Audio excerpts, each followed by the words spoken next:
And I got to tell you, there are a lot of Dragon Roar sound effects out there on the web, and I went through hundreds of them before I found the one that was the Weathervane Games Dragon. My name is Jeff Irving, and this is the Vrahode Tavern Podcast. I'm the creator of the Vrahode game system, and in this podcast, we're going to do a deep dive into the lore and gameplay of Vrahode. I'm joined by Brandon Rollins, who will be acting as your stand-in, asking many of the questions you might be curious about yourself. Brandon, what's the topic for today? So today's topic, I was thinking, let's just go ahead and answer something that we get a lot of. Is Vrahode an RPG or a board game series? Good question. Yeah. That's one that I've put on the Vrahode Tavern. I've asked people. I've had people wade into the tavern expecting it to be an RPG and then to not quite feel like it was what they hoped. You know, it's been a mix. It's been a real mixed bag. And I really feel like it's both. There's a couple things missing that would make it that I think where we could call it a true RPG. And I think that has to do with the player's ability to affect the world in a permanent way. Like when you're playing the equivalent in a video game is, can I deform the terrain? You know what I mean? And have that leave a lasting mark in the video game. Because some video games will let you do that. They'll let you, knock a house down and it'll stay that way. And so that kind of permanent interaction with the world is kind of an earmark of an RPG. And players can't really do that in Vrahode. And so I think it bumps heavily up against RPG. I think there's a ton of RPG elements. And I guess in the purest sense, can you role play while you're playing it? And the answer is absolutely you can role play. Mm-hmm. We have all these unique new characters. And I hope that when I sit down to play Vrahode with people, they are interested enough in what a Mahari sounds like to do a little voiceover work with their character and, play it out. So there's no reason why you can't role play playing Vrahode at all. But I don't think we can call it a pure dyed-in-the-wool RPG. So it's definitely a hybrid. Yeah, it's interesting because it's like an RPG, of course, when you're actually using that term to describe something, people have certain expectations about what exactly that means mechanically. But RPG is also like, it's a vibe, it's a feeling, it's a specific kind of experience that you get when you play something. It's a feeling of exploring and having agency over your actions and like being able to level up and change things as you go along. And like so much of what you've described with Vrahode, it has that RPG feeling while not strictly speaking allowing you 100% freedom to explore. But then again, it's like what you say, like it's left turn tolerant. It'll let you go in different directions and then eventually nudge you back onto the main path. Yep. I think the other thing too, that's, RPGs tend to be fantasy or sci-fi settings. That's very typical. Mm-hmm. We check that box. Like you said, advancement, we check that box. But we don't necessarily do it. We don't have levels. You don't get experience points in Vrahode. You get advancements in skills. You get advancements in life. You get advancements in gear. You get advancements in stats. And you can advance your gear itself. You can augment things that you purchase. Like, for example, if you buy a sword and you want to improve, you want to add the ability for that sword to burn things. You want to heat the blade up. You can buy a bone glyph that you can snap over that sword to enchant it with that ability. And then that bone glyph becomes kind of bound to that object, that weapon. And so there's all kinds of advancement in Vrahode. We just don't have raw experience points that are awarded and arbitrary levels that are awarded. And to me, that's way more satisfying than doing math and saying, oh, I'm level 2.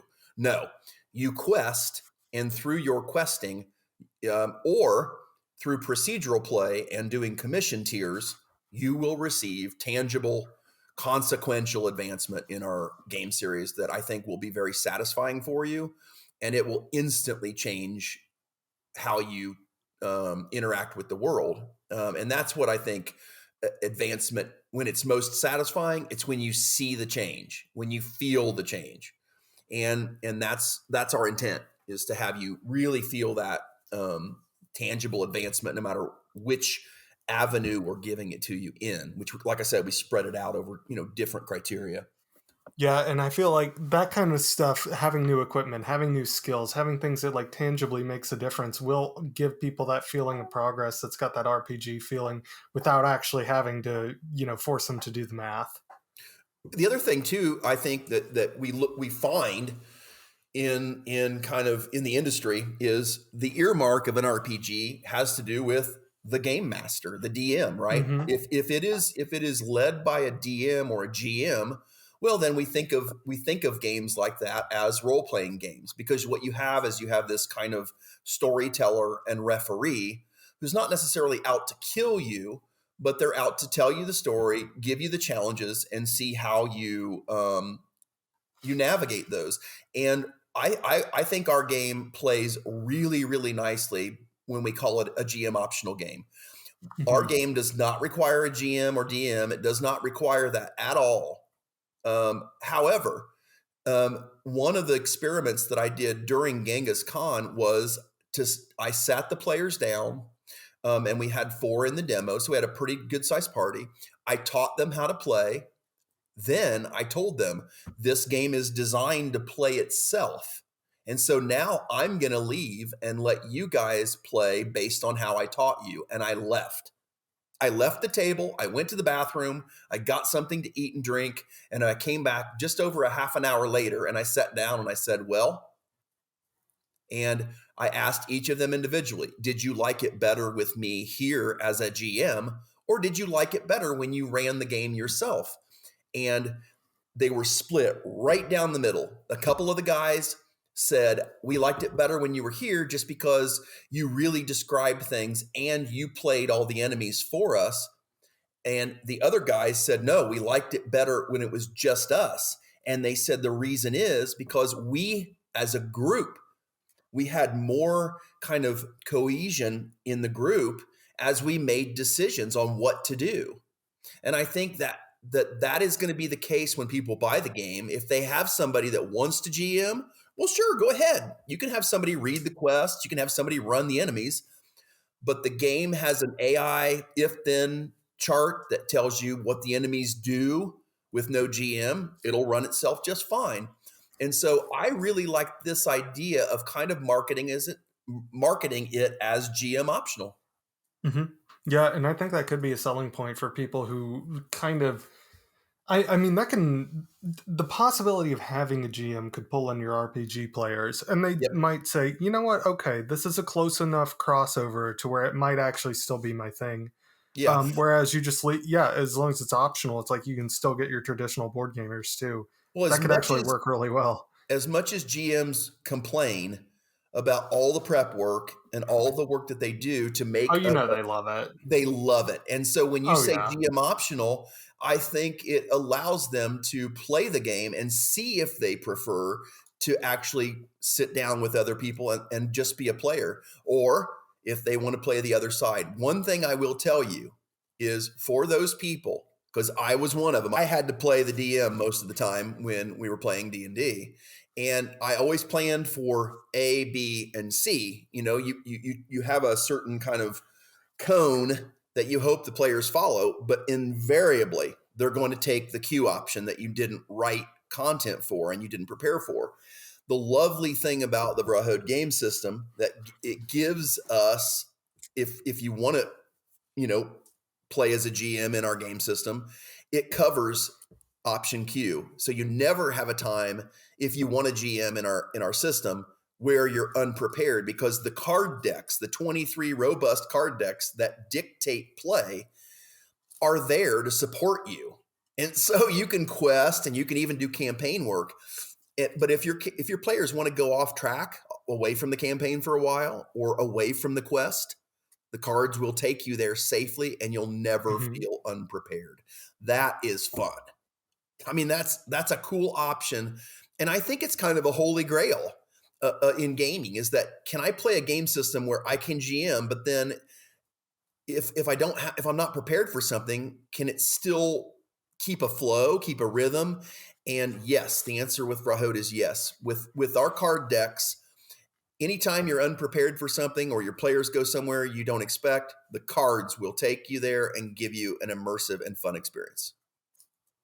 Yeah, and I think that's a good thing because one of the things that can always catch a DM off guard is just like when some completely out of the blue action goes totally away from their plans and they've got Yep. no backup and no real system to really help them navigate that. Yep. So it's just pure improv at that point. Exactly. And And like if you're a Matt Mercer or something, you can handle it, but most yeah, people yeah. But let's be honest. How many Matt Mercers are there out among us? have one. Yeah, So anyway. Matt's a bit unique. So another thing that's on my mind is what's left in terms of development at this point. Oh, wow. Let's look. Assets are pretty much done. So miniatures are done, dashboards are done, Harbinger is done, which is our 3D terrain system. We're waiting on writing.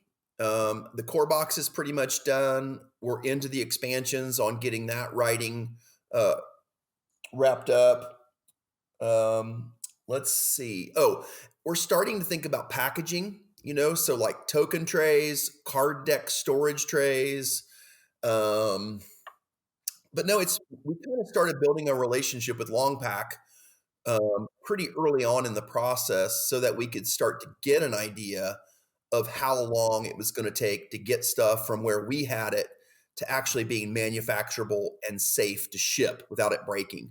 And so we've been in that process for a while now. We're into the minis, and that's an iterative process because you have little thin bits here and there that have to be thickened and things like that. So we're doing that. Trays are coming along. But with all of the assets behind us, it feels really good. The other documents, not like the campaign and the quest documents, those are the big ones. The smaller documents, like the setup and rule guide and the Vrahode visitors guide, are nearing completion. But no, I feel really good. The big thing that's going to dictate our launch date is when can we have at least 25 review copies of the game that give these reviewers a true sense of the core box. And that means procedural play through the card decks. That means campaign play. That means quest play on the varying levels of questing that you can do. That's a big bite for us because we have so much writing. And so that might facilitate the need for us to push the launch date back to March, which, at first that thought makes me sad, but I also want the writing and everything to be as complete as everything else that we're doing. So if it needs to happen, it needs to happen. And there is still a fair amount of writing to do on that campaign, on the core box campaign and quest books, just Yeah. because those are big. The expansions, those honestly you can just have those drafted. The formatting is what would take a monster of time, and like you can have them in plain text as PDFs if anyone manages to get past the core box in the review stage. There's no Which good way. luck with that. If I they know. do, if they get past the core box, then they're just hooked. Yeah, at that point, it's like you've got a 10 out of 10, Yeah. review. You don't have to worry about what they're going to think of your expansions. No, I would say this though for people that are listening. I want everyone to know that this is at least as far as the risk of us completing this product and bringing it to market. That's a foregone conclusion because at over 300,000 in of production costs, development costs already, seeing this through it is going to happen, irregardless of the success of the initial Kickstarter. Sometimes products take a couple Kickstarters to finally realize their potential. I don't believe that's going to be the case with Vrahode. I really think that the upswell of support has been palpable. I mean, I really feel like people are getting behind this product, and so I'm encouraged, and I feel like we're going to be able to break even. Maybe break even, not make any money, but break even on the project, and put out a game that gets a ton of attention and hopefully some accolades, because the accolades tend to be what people respond to with their wallets. And then maybe we'll do another Kickstarter later that's a reprint, and maybe have some more Mhm. content for people. Yeah, Um, and I think the path to making back the development costs, which I didn't know it was quite 300, does that include the injection molds for the no, manufacturing? no, Oh boy. the cost estimate for the molds for the series is 150,000. So that would take us to 450 and climbing. 450,000. And so, but that, keep in mind though, I mean, yes, that's a lot of money, but that's for the series. That's not just for the core box. That's 150,000 for the Calteeryn Ascension, the Enlightened and the Enslaved, Facing the Storm, and the False God's Deceit. And the pledge manager stuff. Yes, and the pledge manager. Well, no, there may be Well, a little bit more cost because of some of the pledge okay. managers. No, not really. That's because I think most of the pledge manager stuff is, maybe a little, but not much. Yeah, and then the manufacturing run itself, once you take out the injection mold costs, it's Yep. like, it's a lot per unit. I forget exactly what it is. It's like 60 for the core box and then like 12, 13 for each expansion. Yeah, Um it's a formidable it's a formidable invoice. especially when you think that shipping's got to be tacked onto that and everything else. But Oh yeah. um, I don't know. Do you want to talk about any of our giveaways or anything, Brandon, before we go, or are we done? Well, I know that you've got a couple of giveaways coming up. We're giving away Sword and Sorcery, and we're giving away a bunch of expansion packs and accessory packs for that. That's coming up. We're ending our Cryptic Explorers giveaway today. And then as of May 1st, it will be the first month of our shipping assistance giveaways, which we're going to be doing. We're going to be doing a shipping assistance giveaway for folks to help offset the worst part of supporting a Kickstarter, which is the shipping. And so if you sign up to win every month, we're going to be giving away a voucher for your shipping. It will give you $25 off your shipping of the core box. It will give you $40 off your shipping of the gameplay all in. And it will give you up to $50 off of your purchase of the master all in. So we're trying to offset the worst part of backing our Vrahode game system through these giveaways. And so in addition to our game giveaways, we'll also be doing these. And I think it'll be fun to help as many people as we can between now and launch with the worst part, that shipping burden.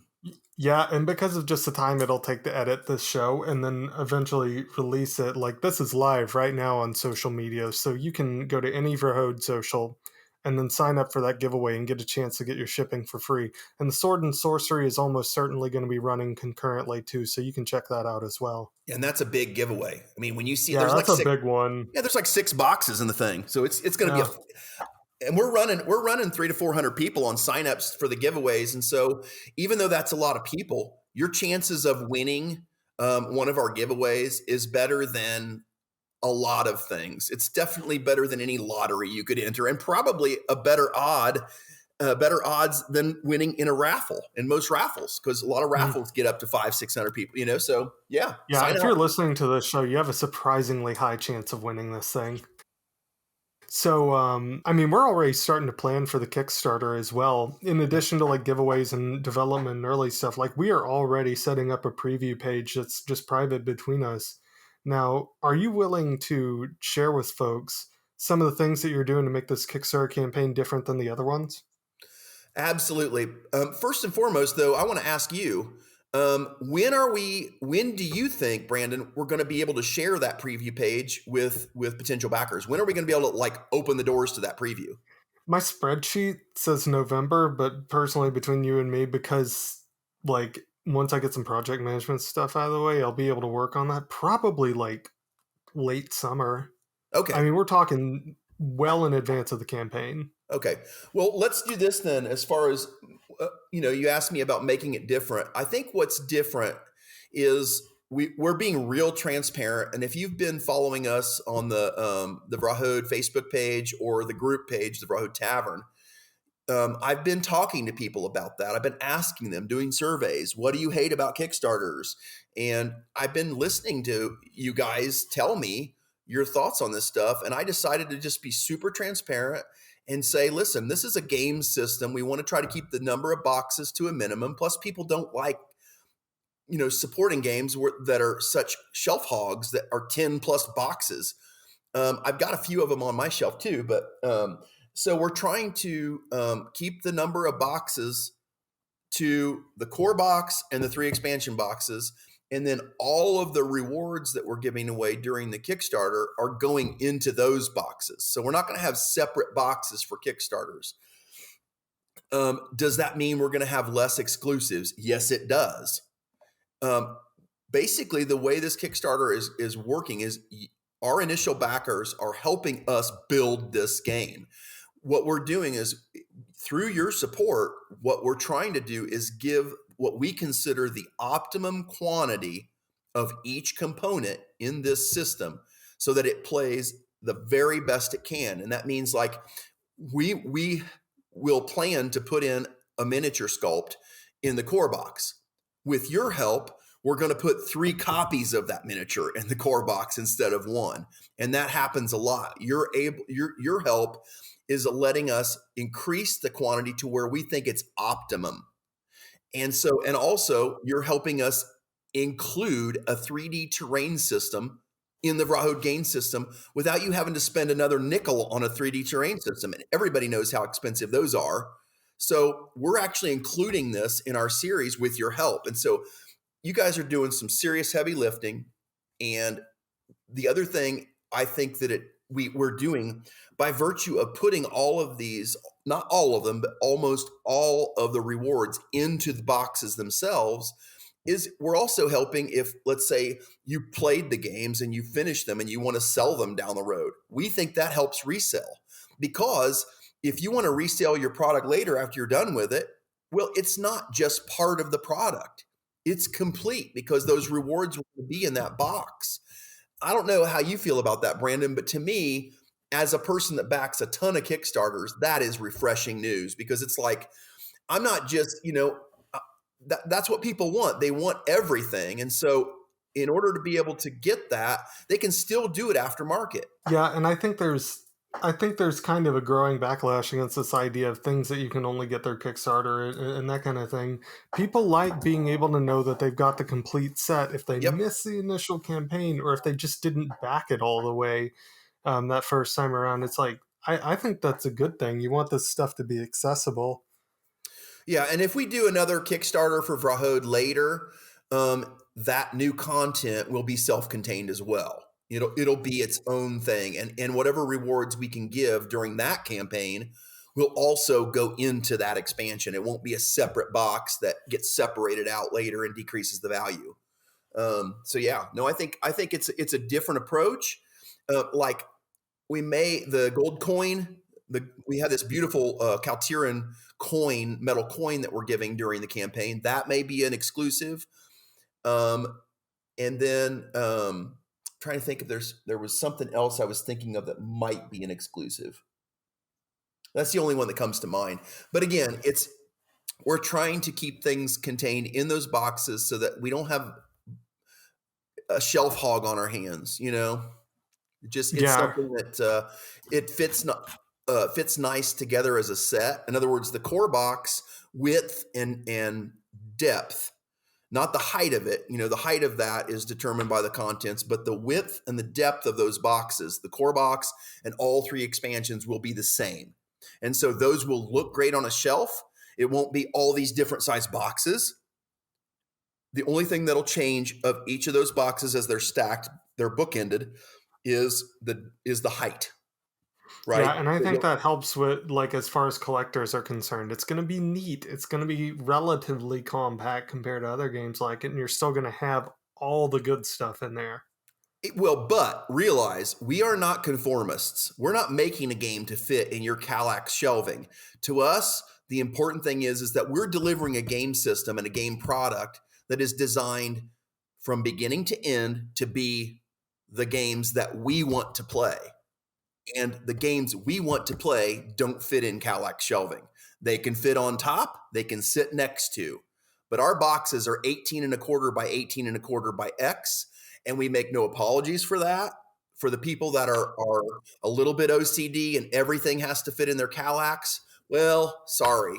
If that's the case, if you buy your games based on what fits in your shelving, Vrahode may not be the product for you. Right, and I think that's kind of a silly thing because it's very, very strange to me to think that a single line of IKEA furniture is determining what kind of box sizes people are willing to buy. Exactly. I think that's a very backward way to think about it. Is it lovely? Is it lovely to have a wall of Kallax that you're full of games that you're proud of? Absolutely. But if you have a wall of games in your Kallax and you have this one on top that you play most often because it just so happens to be an amazing game, well, Vrahode would rather be that. Right. Yeah, I hear you on that. Yeah. I mean, I'm not gonna fit our game into Kallax just because that's what IKEA does. Oh man, it's such a thing because you know that like Wayfair and everybody else is imitating that too. But yeah, they are. No, honestly, I feel like really, really hardcore gamers have their own kind of setup where they account for the fact that some stuff's not going to fit in Kallax. Like you can set it up; they're 11-inch squares. You can set it up to where you arrange them where you've got a big 22 by 22 opening. You know? Yeah, you can, especially some of the nicer stuff. I mean, Kallax is just a brand name. There's a lot of really cool shelving systems out there that are way more flexible. And the idea that you can bookend Vrahode and all three of its expansion and have them look really cool together as a set in a larger opening. I mean, I'm fine with that. Yeah. Yeah, so, right there with you. Yeah. I say that as somebody who's basically sitting in front of a whole bunch of Kallax. Yeah, oh yeah, it's common. I mean, a lot of people have it. The other thing I wanted to mention real quick, just for excitement, it's probably going to have been released by the time this video hits, or this podcast hits, I mean, is the release of our full trailer. Everybody has been talking and asking about this full trailer because our teaser trailer was very well received. The full trailer, which is being produced by Mesa Game Lab, David Diaz, we're waiting. He is really close to done. He's waiting on a shot from me to finish the last shot in the video. And that is, I'm going to do a zoom through with my phone of a 5-level deep Harbinger dungeon so that he can include that kind of shot in the video. And so hopefully David will be able to see what I'm doing with my phone and interpret it with all of the stuff that he has to build this, construct this 5-level deep CGI dungeon for you guys for the trailer, which I think will make people lose their minds. I think that'll be awesome. Yeah. And yes, you asked, we answered. We're removing the chant. Vrahode. Vrahode. I liked it. I'm sorry. I mean, well, when you come up with a game, I told you to do it because I want people hearing that fantasy word and I want them to be Googling it. Yes, you have to. We gotta have that repetition. You have to drive that word home because no one's ever heard it. And the thing is, we knew that was never going to make the final cut. It's never going to make the final trailer, but we literally just need to get search traffic up for the name. My favorite part of the teaser video and my favorite part of the full trailer video is going to be the same, and that is at the end of the video, you get to see the Weathervane Games logo, and you get to hear the dragon roar that took me half of a day to find the perfect one. And you get to see that, you get to hear that at the end of the full trailer as well. And I got to tell you, there are a lot of dragon roar sound effects out there on the web. And I went through hundreds of them before I found the one that was the Weathervane Games dragon. I had no idea you were an expert in this field. Well, I will not tell you the name of our Weathervane Games dragon, but we will do a contest, and the person that guesses the the Weathervane Games dragon's name will win a really cool prize. Oh my gosh. Okay, that's pretty compelling. Yeah, I'm thinking about maybe giving away the person that guesses the name of the Weathervane Games dragon will get a copy of the Enlightened Heroes pack, which is the tricked out minis and new hero cards. That is a pledge manager item. It's like a $50 value, but I think we'll do a contest, and whoever guesses the first person, I have to say the first person because a bunch of people might get it.